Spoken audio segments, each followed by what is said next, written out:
I'm here making another little sit down video. I'm sure some people are tired of watching or scrolling through their news feed and seeing me make these kinds of videos, but in large part to me, my videos are what I want to share to the world, different segments of my life that I want to document, and this is just kind of still where we're at today. I don't think this video is neither positive nor negative. I think it's just a reflection of the last 6 months for me, because the last 6 months have been really hard on me. I still haven't, I guess, exactly disclosed the overall event as to why some of these things have happened and why I've learned some of these things. I'm still kind of going through some legal stuff, I guess you could say. First thing the whole event really caused me to learn was just to experience a snapshot of life with a physical disability. Due to that event, I actually ended up breaking my wrist. And my whole world changed in an instant, right? Went from pants that I buttoned all by myself to having to wear yoga pants everywhere and trying to, wear Crocs because my fingers were too big. I couldn't physically grasp or even get my fingers close enough together to grasp to tie my shoes. I couldn't use any soap or conditioner in the shower. I had to put all of that stuff into pumps because I couldn't pick up the bottle and squeeze it into one hand. A lot of stuff that we just really take for granted for. I realized just how difficult it actually is when you perpetually live like this. I think one of the other things I really learned through that, it was sort of difficult to go to grocery stores because I always felt like people were looking at me, thinking whether the looks were for pity or genuine concern or, kind of like, what's up with that girl? It still was really hard to kind of be called out like that in the world. In some respects, I'm glad I was able to experience that because I would not have had that perspective in my life. Unfortunately, this kind of led to a hybrid of problems. So the event itself, which I still obviously haven't disclosed, I have kind of bounced around and talked about a lot in my other PTSD videos. Obviously, that has been very hard on me emotionally, but something I'd never experienced before in my life is how hard it is to simultaneously experience physical and emotional pain at the same time. I can't even today kind of describe how that feels. The only way I can really describe it is just exhaustion, right? Like you're trying to deal with this physical thing that your body is trying to heal constantly, and you're trying to deal with the emotional pain of the actual event itself. I guess when I think about this event as a whole, and I think about what I'm still trying to cope with, that's something that I'm still trying to overcome. It is, if you've never experienced before,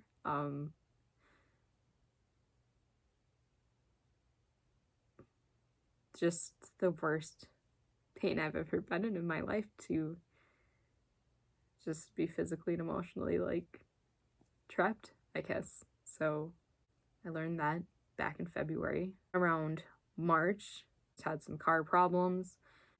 I've been super grateful that I've had awesome friends and a really supportive employer that has been able to accommodate me in that regard. So I took the taxi into work, and never in my life did I ever think I was going to have to rely on a form of transportation like that, just because that's not the socioeconomic structure that I grew up with, nor really knew in the present. One of the things that I miss the most today is the people that I got to talk with every morning on the taxi. I learned that everybody has a story to tell. You just have to be willing to listen to their story.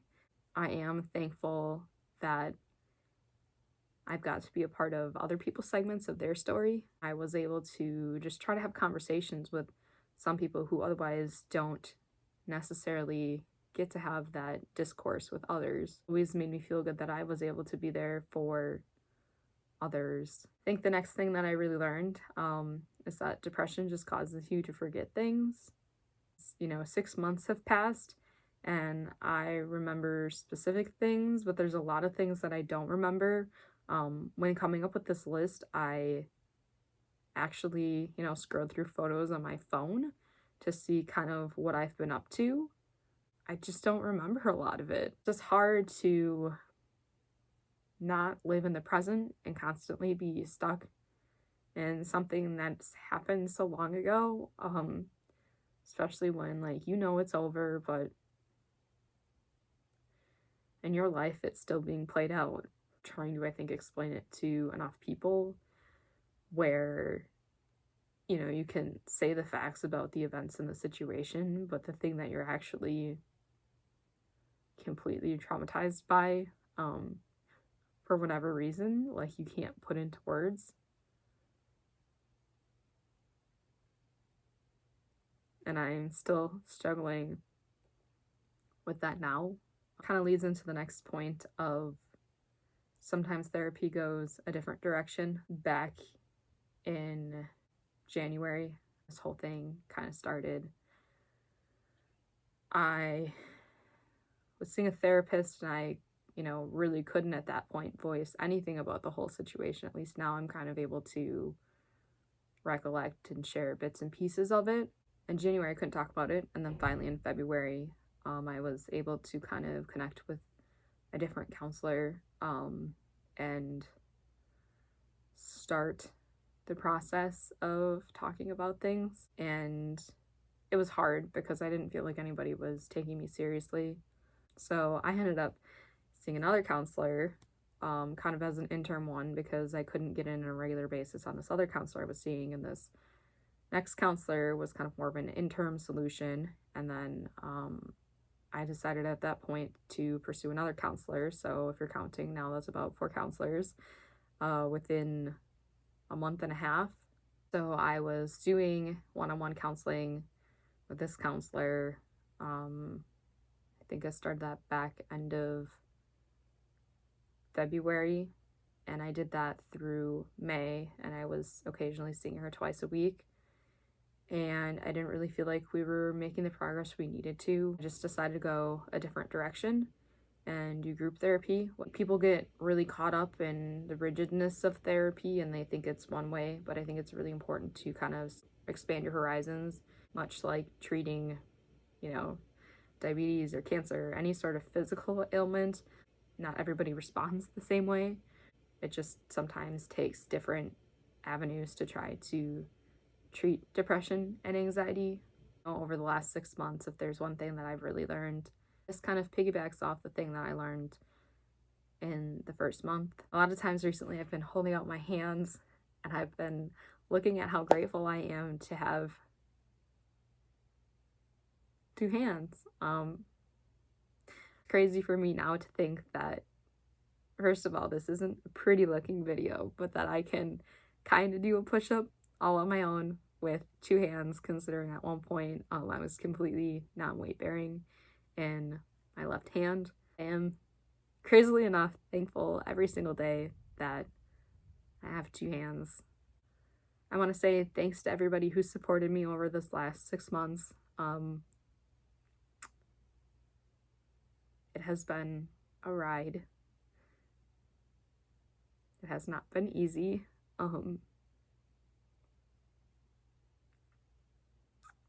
But that I am super thankful for all of you. I'm getting super emotional about this because I think 6 months for me is a pretty big milestone. March was a bad month. It's crazy to still be here, honestly. It's crazy to think that it all continues. So I'll continue in the next video.